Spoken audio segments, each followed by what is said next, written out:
Friends, இன்றைக்கி நம்ம சாத்துக்குடி ஜூஸு போட போகிறோம். இது வந்து மொசாம்பின்னு சொல்லுவாங்க. இதில் நிறைய சத்து இருக்குதுங்க. இதெல்லாம் நம்ம என்னென்ன சத்து இருக்குதுன்னு சொல்லிட்டு நான் சொல்கிறேன். ஃபஸ்ட்டு எப்படி போடலான்றதை பார்க்கலாம்.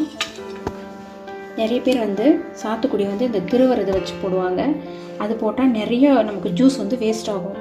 நீங்கள் வந்து இந்த மாதிரி இங்கே இருக்கிற இந்த கொட்டைங்களை எடுத்துட்டு இங்கே பாருங்கள், இந்த மாதிரி இந்த இருக்கிற கொட்டை எல்லாத்தையும் எடுத்துட்டிங்கன்னா நீங்களுக்கு அப்படி வந்துடும். இந்த தோலையும் எடுத்துடணும். எடுத்துட்டா பாருங்கள், இந்த மாதிரி வந்துடும். நீங்கள் அழகாக அப்படி பிரிச்சுக்கலாம்.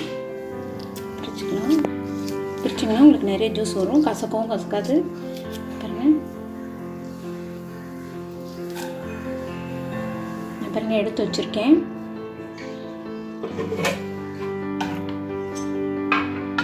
அந்த கொட்டையும் இந்த மேலே இருக்கிற இந்த பச்சை கலராக இருக்கிறது எடுத்துருங்க. பச்சை கலராக இருக்கிற பழந்தாங்க ரொம்ப டேஸ்ட்டாக இருக்கும் ஜூஸுக்கு. இப்போ நம்ம இதில் ஒன்று போட்டுக்கலாம். எடுத்து வச்சதெல்லாம் நான் ஒரு 5-6 பழம் வச்சுருக்கேங்க. எல்லாத்தையுமே நம்ம இதில் மிக்ஸி ஜாரில் போட்டுக்கலாம்.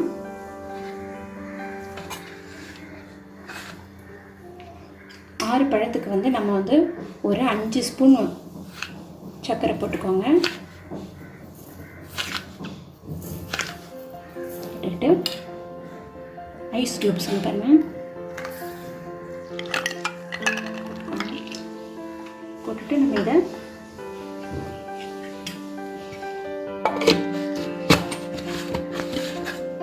மிக்சியில் விட்டு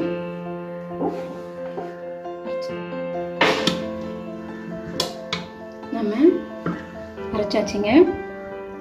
நல்லா இந்த அளவுக்கு பார்த்துக்கோங்க.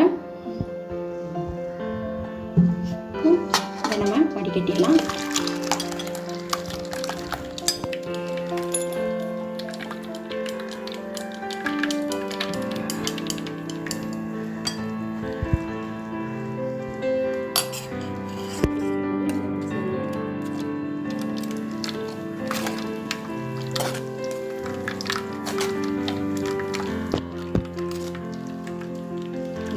ரெடி ஆயிடுச்சு. ஃப்ரெஷ் ஜூஸ் ரெடி ஆயிடுச்சு.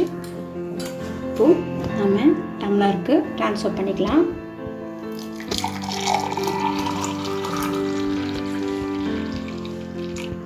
பாருங்கள், ரொம்ப டேஸ்டான மொசாம்பி ஜூஸ் நம்ம வீட்டிலே போட்டாச்சு. இதில் நிறைய சத்துக்கள் இருக்குதுங்க. அதாவது பெண்களுக்கு ஆஸ்டியோபோரோசிஸ்ன்னு நம்ம சொல்லக்கூடிய அந்த தேய்மானம், எலும்பு தேய்மானம் இருக்கு இல்லையா, அதை வந்து ஒரு குறிப்பிட்ட 40-45 வயசுக்கு மேலே இருக்கும். அவங்க வந்து இதை வந்து குடிக்கலாம். பசியின்மையாக இருக்கிறவங்களாம் இதை நம்ம எடுத்துக்கலாம். ரொம்ப ஃபீவராக இருக்கிறவங்க, அவங்களால எதுவுமே சாப்பிட முடியாது அந்த சமயத்தில் நீங்கள் இந்த மொசாம்பி ஜூஸ் போட்டு அவங்களுக்கு கொடுக்கும்போது அவங்க ரொம்ப புத்துணர்ச்சியாக ஃபீல் பண்ணுவாங்க.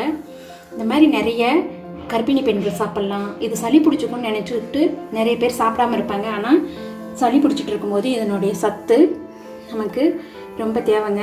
இது ரொம்ப எல்லாமே நல்லது செய்யக்கூடிய விட்டமின்ஸ் இருக்குது இதில். ஸோ நீங்கள் எல்லாருமே இதை எடுத்துக்கோங்க. இந்த ஜூஸ் உங்கள் வீட்டில் போட்டு குடிங்க. உங்களுக்கு இந்த வீடியோ பிடிச்சிருந்ததுன்னா லைக் பண்ணுங்கள், ஷேர் பண்ணுங்கள். பக்கத்தில்